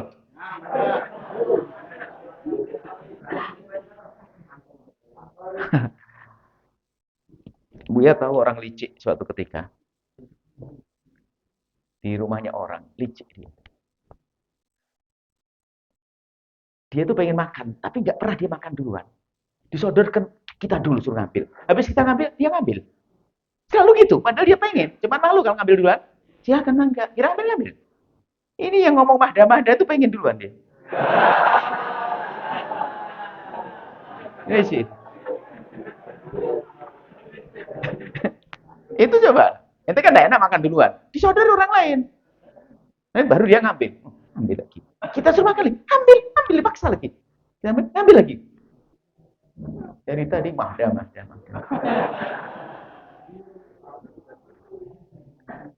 Buya tuh tahu jalan pikiranmu. Baik. Ada yang tanya? Boleh. Sebentar masih ada yang tanya. Doanya ditunda sekali. Ada tanya dakwah. Penting nak. Jadi kamu dakwah bisa itu ilmu sinaah, ilmu yang bisa diolah. Orang yang tidak bisa pun jadi bisa. Ilmu menyampaikan. Dalam bahasa lain, ilmu menyajikan. Yang repot kan masaknya. Hah? Yang repot masaknya, belajarnya tuh repot. Menyajikannya bisa, kamu menempuh cara yang bermacam-macam. Mungkin ada di antara Buya itu nggak bisa ini, tapi jadi penulis nanti. Jadi teman-temannya minta untuk ringkas yang praktis-praktis. Buya itu lebih banyak mengamati. Jadi cara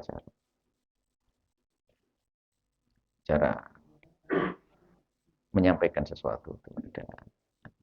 Dia lihat di antara penceramah-penceramah. Hah? Baik, ada yang ditanyakan.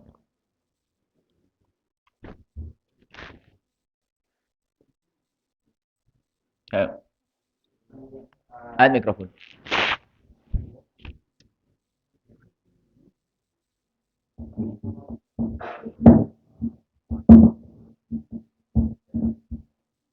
Dan jika ada seorang lelaki yang mencintai wanita, tapi dia nggak mau istilahnya pacaran karena takut tidak bisa membahagiakan wanita tersebut. Apakah ini dapat pahala gitu?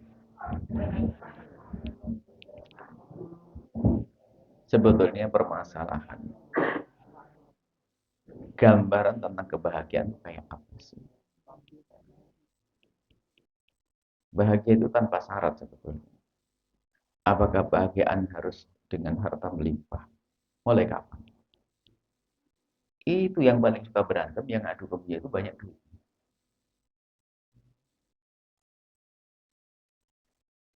Yang punya masalah-masalah besar. Bukan orang nggak punya uang. Kaya dia. Apalagi. Jadi bukan itu. Jadi terlepas masalah membahagiakan. Justru, nah ini adalah kaidah cinta.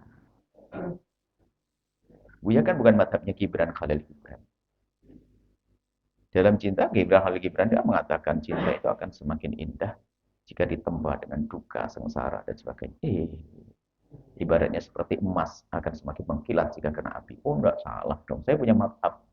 Cinta itu yang akan menjadikan luka, nestapa, dan duka menjadi indah. Itu dong.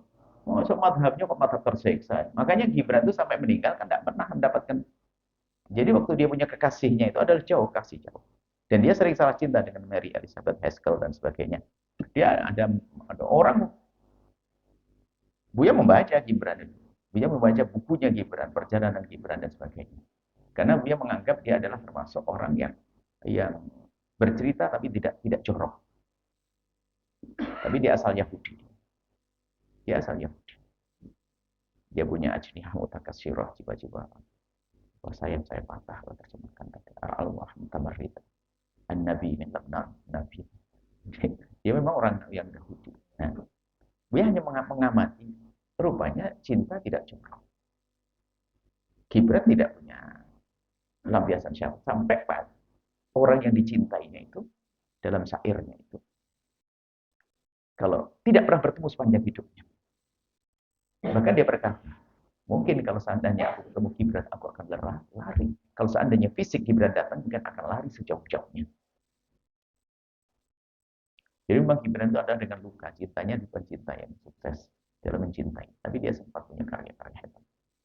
Dia dari Lebanon, meninggal di New York sana. Nah, madhab cinta itu. Kenapa kok Buya? Kenapa kok Buya kok dengan membaca buku Gibran? Karena Buya anggap dia, kenapa dia bukan seorang beragama? Tapi kenapa? Dalam bahasa lain nggak ada yang norak, yang kotor, yang jorok. Ini orang Islam kadang-kadang buat novel sedikit langsung bumbunya sudah jorok. Cuman semuanya ada kisah cinta yang pedih, semuanya berhasil. Judulnya ada apa? Sayap-sayap patah. Dan gue membaca bahasa Arab. Karena waktu itu ada satu, dia ingin belajar sastra Arabnya itu. Pertama Buya membaca Alfulailah Walailah. Ya kan? Rupanya diajak melambung tinggi itu yang menjadikan khayalnya tinggi banget. Sehingga Buya menjadi tukang cerita di lapangan gara-gara Alfulailah Walailah. Cuma untuk menjadi seorang pemikir kayaknya harus berubah. Baca tulisan-tulisan orang akhir zaman ini. Kalau bicara buku cinta, gimana ya? Justru kita melihat kayak gitu, makanya Gibran itu dalam tulisannya memang dia bukan seorang muslim. Maksudnya sebuah contoh dari sisi dia mengedepankan tentang nilai. Nggak ada kasus berzina, kasus jorok. Nggak ada. Nah, dia punya madhab cinta kayak tadi. Masa cinta akan semakin dengan ditempa. No. Tak balik. Madhabku adalah cinta itu akan menjadikan, membalut, menghapus, menghilangkan nestapa, duka, siksa. Kayaknya sih kurang duit. Tapi dengan adanya cinta menjadi indah. Ya gitu loh. Apa yang dimaksud membahagiakan tadi dari pertanyaan? Jangan-jangan madhabnya Gibran. Bukan. Justru dengan cinta akan indah. Akan memahami kekurangan. Tidak akan menuntut kepada pasangan. Makanya cintailah kalau memang dia layak. Dan memang harus engkau cintai misalnya karena dia istrimu. Karena istrimu.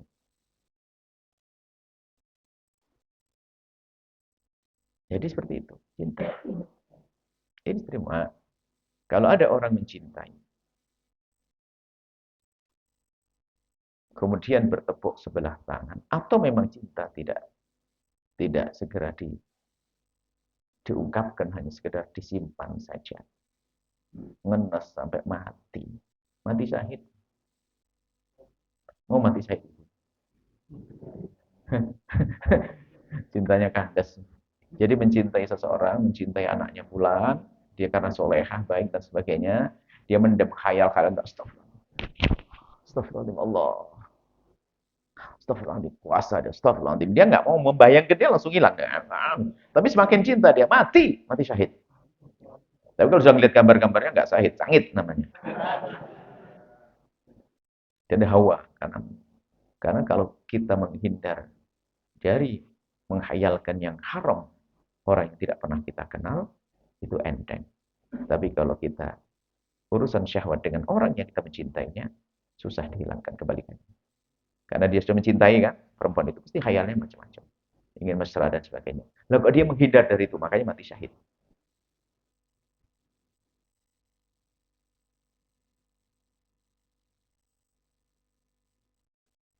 Buya tuh membaca tuh tidak pengen membaca sesuatu yang tidak, Buya berpikir dulu kalau membaca.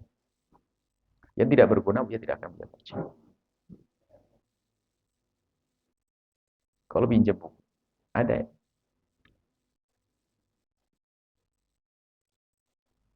Makanya, karena waktu itu.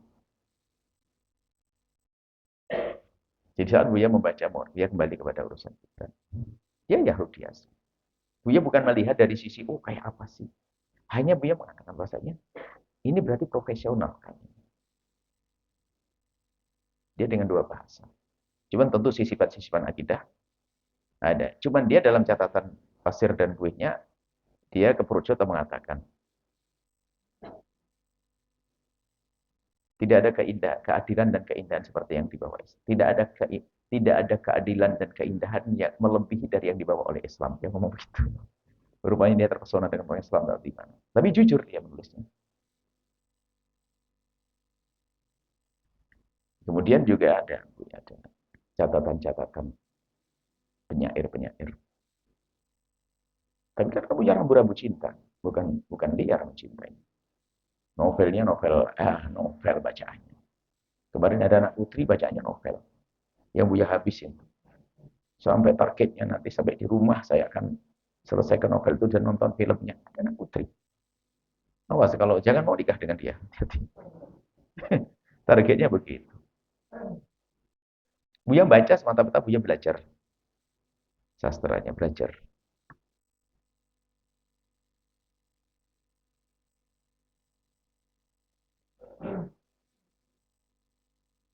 Ada di atas itu belajar akidah tapi pakai cerita. Buya senang begitu. Ada coba di perpustakaan Buya ada namanya Nadim Al-Jisir penulisnya. Judulnya Kisatul Iman. Itu membawa orang untuk punya keyakinan berakidah tapi dengan gaya cerita dialog. Ada putih, sambalnya putih. Nadim Al-Jisir, Kisatul Iman. Dimasukkan dialog falsafah. Jadi orang debat falsafah, debat ini. Buya menikmati begitu. Jadi sambil ada cerita. Itu nah. Jadi dia mati syahid. Kalau mati, yang bertanya tadi sama itu. Mati syahid dia kalau mati, asalkan dia tidak khayal-khayalan. Baik. Apa lagi? Wawasan itu penting. Ayo.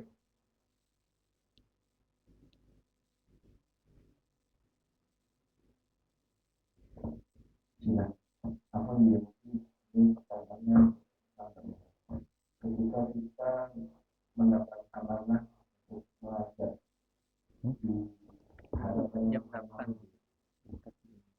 Terus? agar nanti setelah itu Kenapa awal? Tidak apa-apa. Coba terserah. Di mana? Oh, kita masuk ke Haji Adik, Marubahan. Semuanya anak santri. nanti udah siap Di sini. Tunggu ya, Haji Adik. Ke sana. Terus ketemu di Panjalu. Buya enggak balik lagi nanti.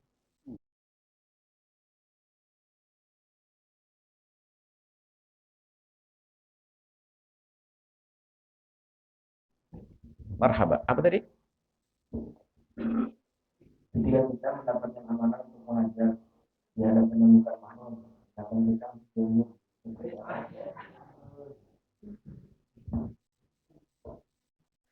Buya punya pengalaman juga.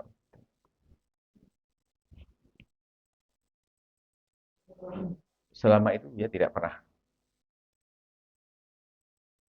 mau dan juga tidak pernah mengusulkan waktu di Banten.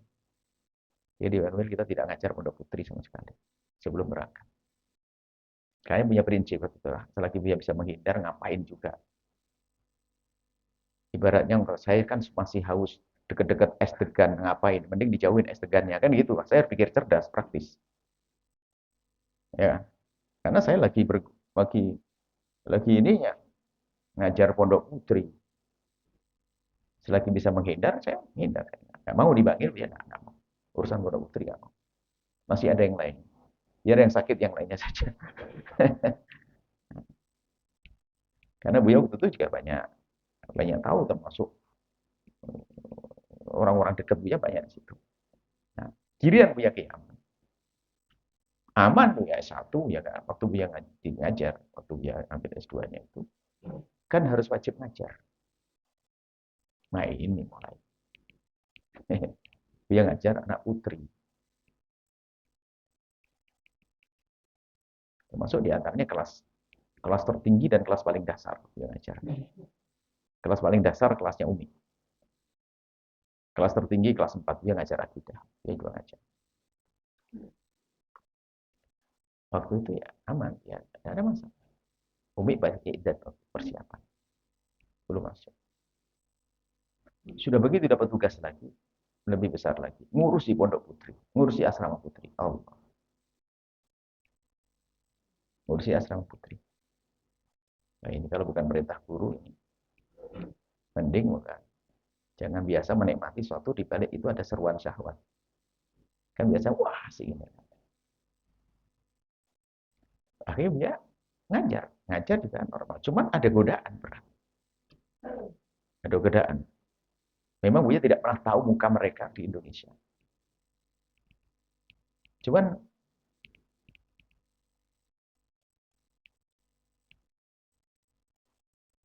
seperti pepatah apa?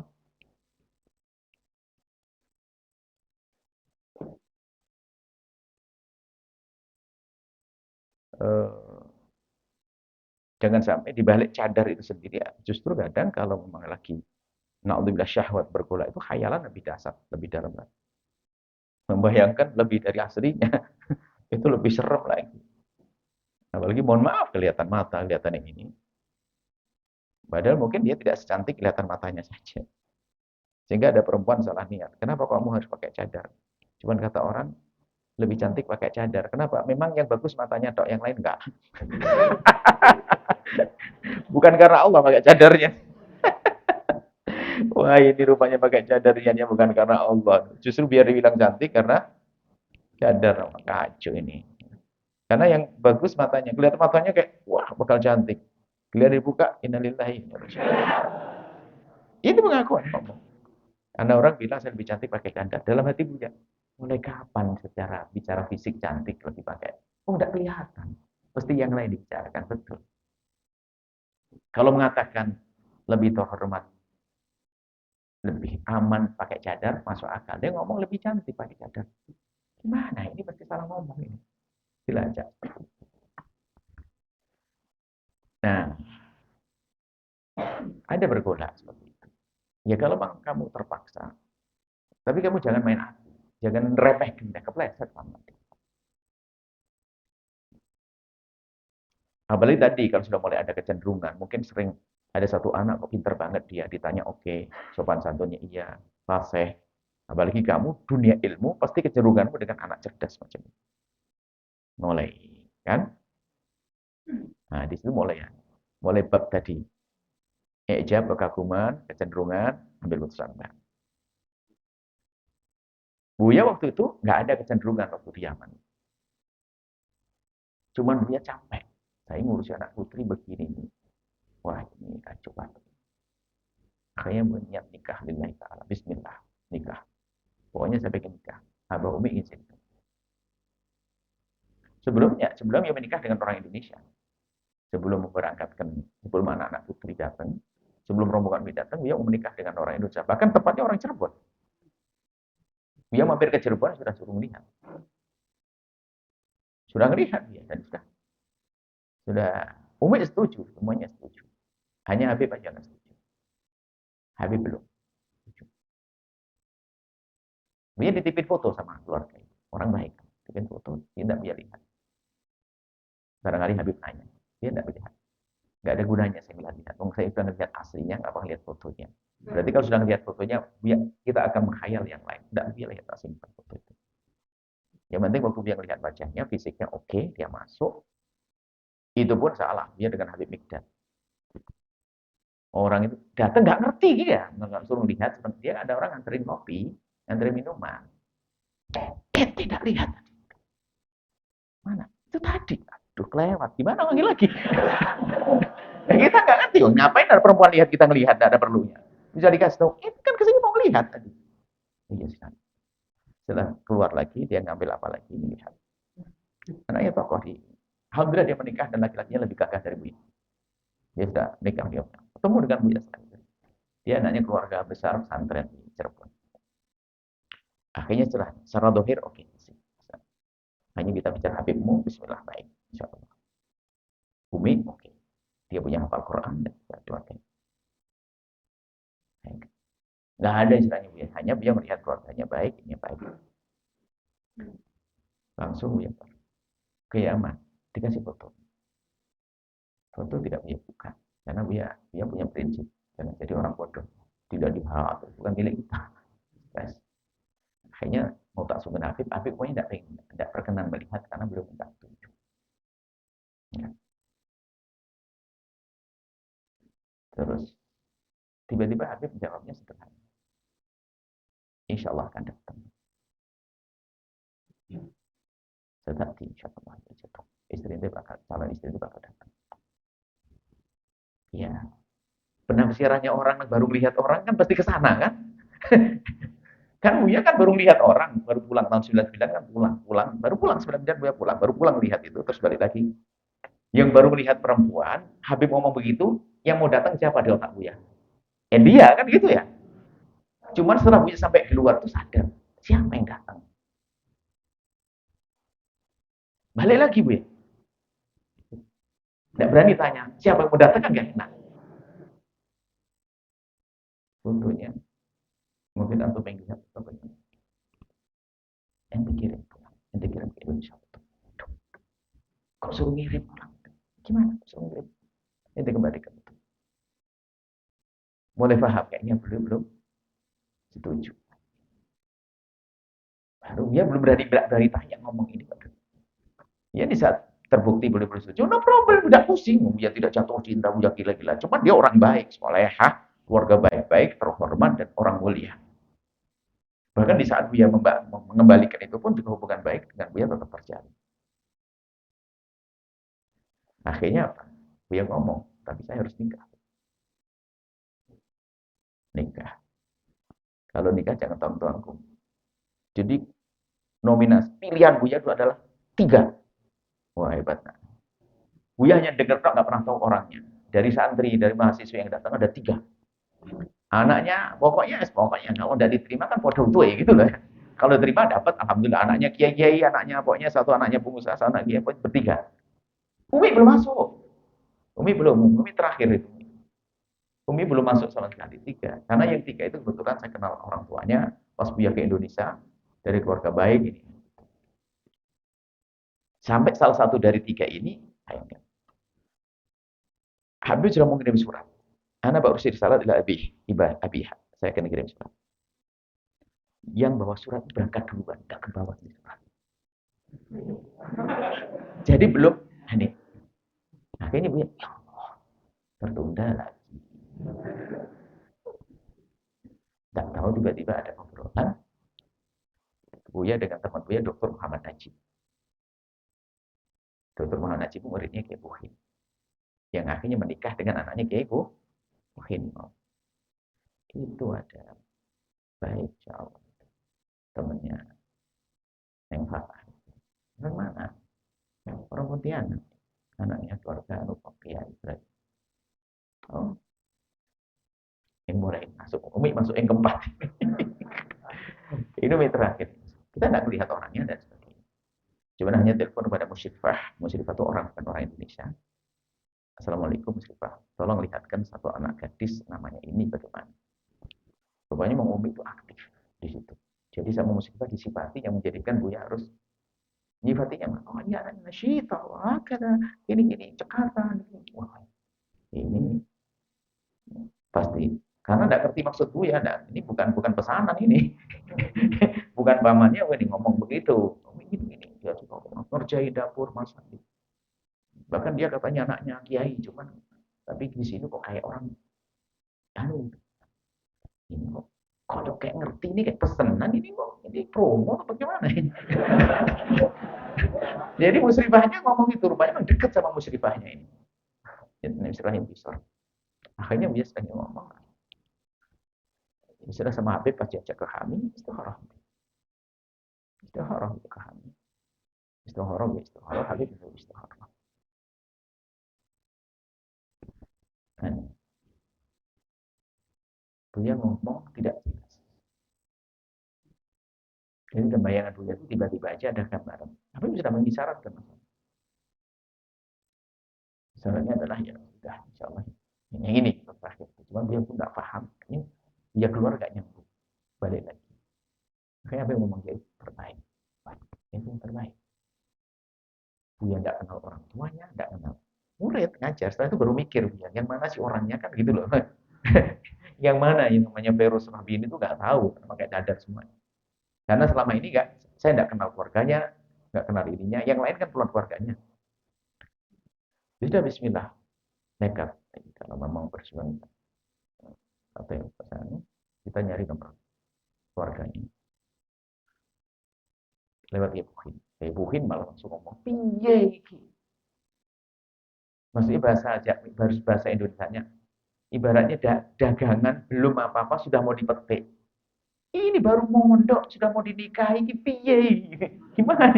Waduh, jangan-jangan nggak setuju ya Ibuhin ini. Akhirnya dikasih alamat juga. Tiba-tiba apa? Yahya suruh telepon. Suruh telepon. Tak lihat nomor teleponnya ada kodenya, nggak ada handphone. Kode Pontianak. Pontianak. Bisa kebayang. Mulai gemeteran ini, sudah mulai masuk ini. Waduh, Pontianak ini. Mau ngelamar orang, lamar langsung lagi. Tutup. Insya Allah, telepon ini. Assalamualaikum. Ada suara, Waalaikumsalam. Ahlan. Oh, kenalan. Ente mau apa? Oh, rupanya apa? Ada Ustadz Yahya Mutamakin sudah jadi mantunya. Dia yang nerima teleponnya. Tenang aja. Wah, ada jaminan. Maka Ustadz Yahya Mutamakin Semarang itu, ente tidak ada anak nggak jadi menantunya Irohman. Semuanya yang telepon dia, ente mau masuk sini, keluarga sini. Ya, tenang aja. Oh, dia yang nerima. Saya pikir mertua, kebetulan kita. Jadi mertua itu punya Ustadz Yahya Mutamakin, muridnya Habib Zain bin Semit. Tahu ya Ustadz Muhammad Zahir. Itu jadi yang nerima dia. Allah SWT membuat, wah hormat betul dia Allah membuat telik ini ya. Sudah itu ceritanya begitu. Jadi memang dia punya prinsip. Nah, kalau memang jangan demikian. Dia prinsip, ngapain orang sakit hati, pusing, bodoh banget. Ngurusi. Orang kan mencintai yang enggak itu tersisa dalam curiga. Maksudnya itu kaidahnya. Ceritanya panjang. Kalau memang kamu ngajar putri, tidak ada masalah. Kalau memang hasratmu tinggi, nikah. Ya nikah. Modal dengkol.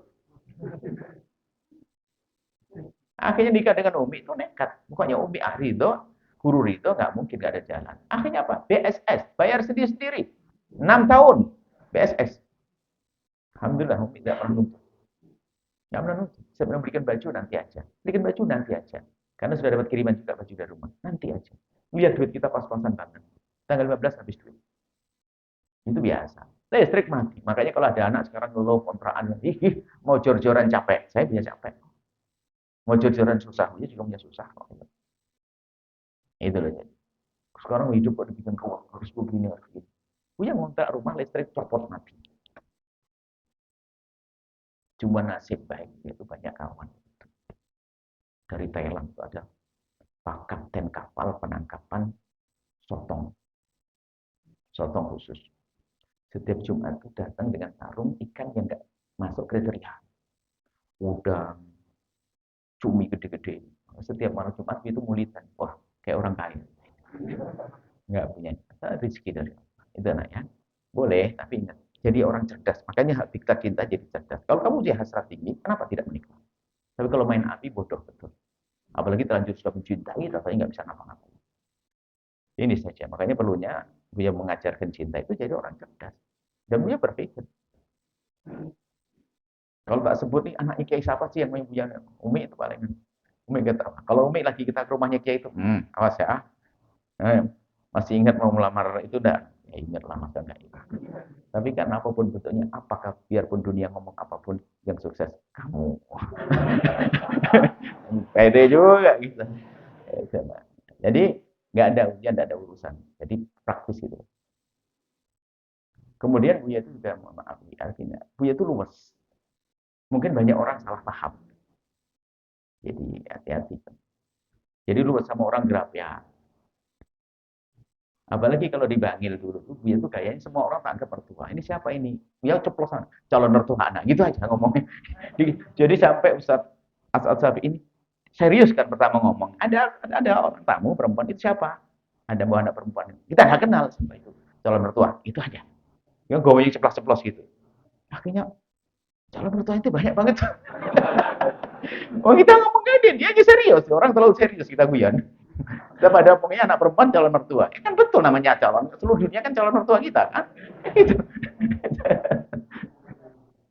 Cuma iseng aja. Tapi kalau main jangan. Pertama, kamu rusak hatinya dia. Merusak hatinya dia. Dia mencintaimu terlanjur apa tersikap. Mungkin akhirnya dia tidak maksimal dengan suaminya dan seterusnya. Nggak ada baik. Makanya inilah diklat cinta itu jadilah kamu orang cerdas, hebat. Jangan main hati. Urusan nikah ya carikan cepat. Ya ada Zakaria. Zakaria, ya kan? Boleh nanti kan? Akhirnya semua ya laitani kuntu Zakaria. Ya laitani kuntu Zakaria. Alam. Kot sabaku ka Zakaria. Alah, sebenarnya bismillah. Karena kamu hebat. Apa ngajar perempuan tapi tidak usah biasa saja. Pandanganmu adalah jangan mengarah kepada mereka kalau mereka tidak muka. Kalau mereka tidak menutup wajah. Ini ya menutup wajah pun hati-hati. Pandangan itu tajam loh. Kamu menunda pandangan ke dia kerasa. Perempuan itu sensitif banget. Kamu gini dok, agak lama sedikit tuh beda penafsiran.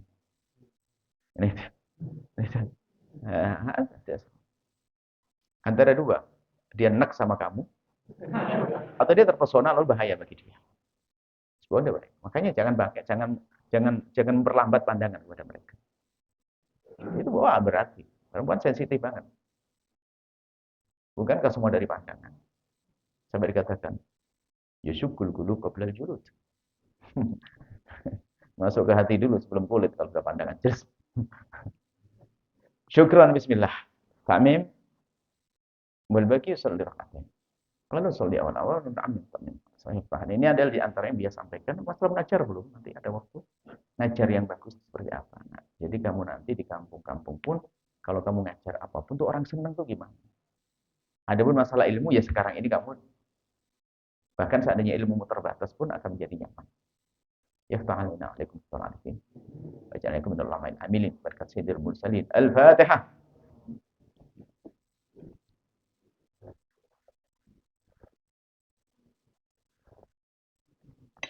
Ya marhaban. Aina imamah. Nahi hada ba'id syaya.